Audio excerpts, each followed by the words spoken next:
Perkenalkan, nama saya Nita Priana, NPM 5021210. Di sini saya perwakilan dari kelas 4F. Baik, saya akan membahas pertemuan ke-13 dengan materi yang berjudul Strategi Pembelajaran Berdasarkan Kurikulum 13, Kurikulum Darurat, dan Kurikulum Merdeka dengan mata kuliah Telaah Kurikulum dengan dosen pengampu Bapak Tio Gusti Satria Magister Pendidikan. Pengertian strategi pembelajaran. Strategi pembelajaran adalah suatu usaha menggunakan strategi yang sistematis yang dilakukan secara efektif untuk mendapatkan suatu prestasi dan juga keberhasilan dalam kegiatan pembelajaran. Strategi Teacher Center. Teacher Center Learning merupakan salah satu metode pembelajaran yang berfokus pada guru. Guru memegang kendali penuh selama pembelajaran sekaligus pemberi informasi utama, sedangkan murid hanya bisa mendengarkan dan memperhatikan. Model ini berarti memberikan informasi satu arah karena yang ingin dicapai adalah bagaimana guru bisa mengajar dengan baik sehingga yang ada hanyalah transfer pengetahuan. Ciri-ciri teacher center yaitu ada 6. Yang pertama, guru mengajar, murid belajar. Yang kedua, guru mengetahui segala sesuatu, murid tidak tahu apa-apa. Yang ketiga, guru bercerita, murid mendengarkan. Yang keempat, guru adalah subjek dan pembelajaran, murid adalah objek.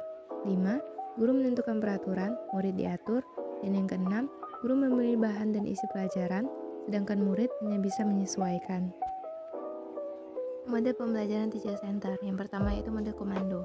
Pembelajaran model ini selalu bertolak belakang antara posisi guru dan peserta didik, yakni jika guru ceramah, siswa mendengarkan dengan tekun.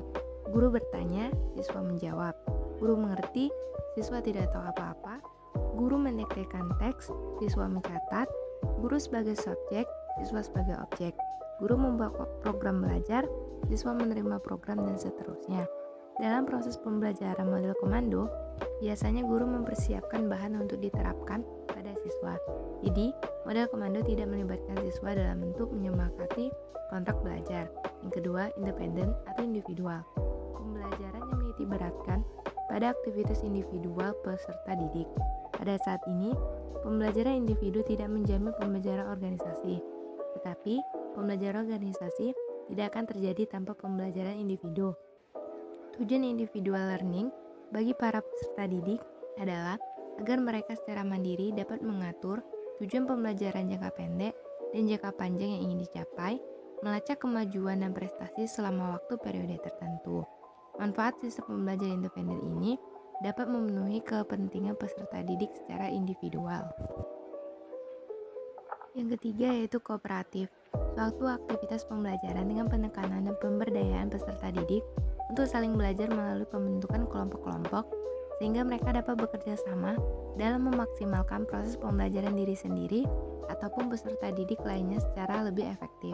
Manfaat yang diperoleh dalam mempelajari cooperative learning adalah peningkatan rasa kepercayaan diri, peningkatan rasa menghargai keberadaan orang lain, peningkatan rasa untuk saling memberikan dan menerima pengetahuan di antara peserta, dan peningkatan kesadaran perlunya kemampuan dalam bekerja sama. Yang keempat yaitu kolaboratif. Collaborative learning pada dasarnya merupakan pembelajaran yang berdasarkan pengalaman peserta didik sebelumnya dan dilakukan secara berkelompok. Manfaat yang diperoleh dalam pembelajaran collaborative learning adalah mengembangkan daya nalar berdasarkan pengetahuan atau pengalaman yang dimiliki dan sharing pengetahuan atau pengalaman dari teman kelompoknya, menumbuh rasa tegang rasa, empati, simpati, dan menghargai pendapat orang lain, menambah pengetahuan secara kolektif, dan mendapatkan tambahan pengetahuan untuk dirinya sendiri. Yang kelima yaitu aktif, mengacu pada teknik di mana peserta didik melakukan lebih banyak aktivitas dan bukan hanya mendengarkan fasilitator. Peserta didik melakukan beberapa hal termasuk menemukan, mengolah, dan menerapkan informasi.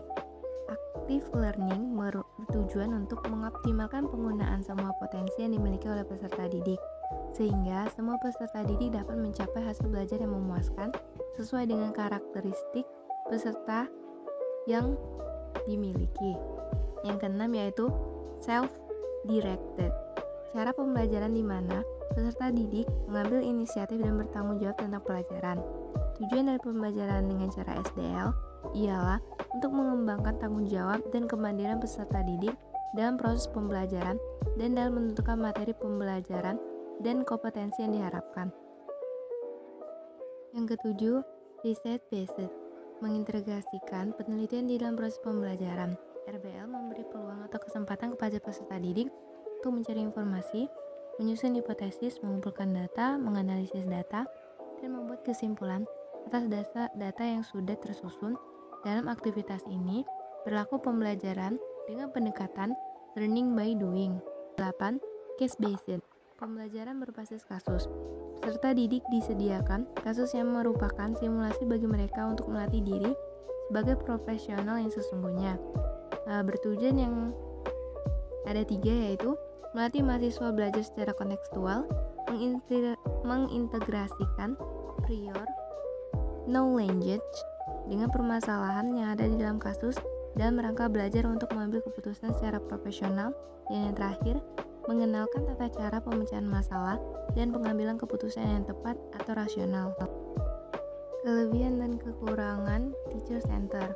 Kelebihannya yaitu ada 3, sejumlah besar informasi dapat diberikan dalam waktu singkat, informasi dapat diberikan ke sejumlah besar siswa, dan yang terakhir, pengajar mengendalikan sepenuhnya organisasi, bahan ajar, dan irama pembelajaran.